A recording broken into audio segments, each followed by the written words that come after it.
This is the same campaign that cancelled the so-called friendly soccer game in Canada. And we have to keep going. We have to keep moving forward and convince the politicians that Iran should be heard.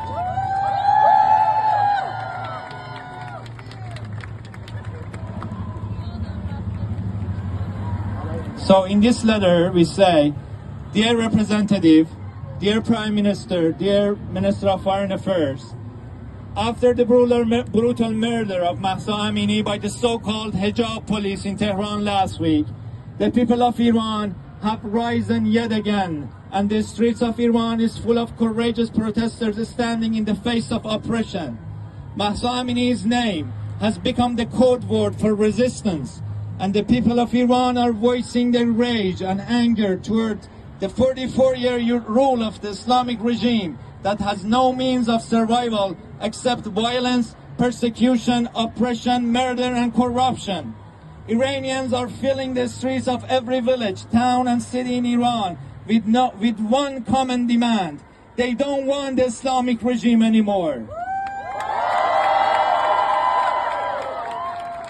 But the Islamic regime is responding with brutal violence, cracking down on unarmed citizens with live ammunition and hordes of thugs in plain clothes and uniform.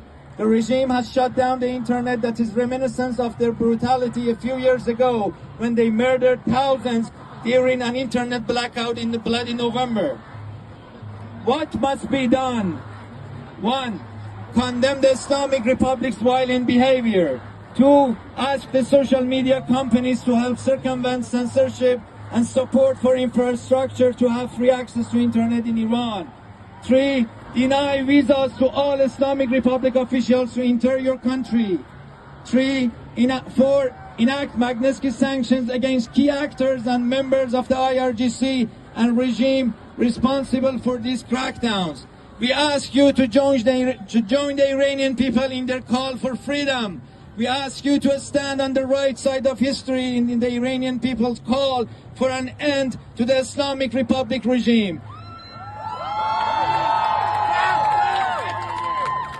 We ask you to use your voice and position to condemn in no uncertain terms the barbaric actions of the regime. We ask you to stand with the Iranian people who chant on every street, "Women, life, freedom!"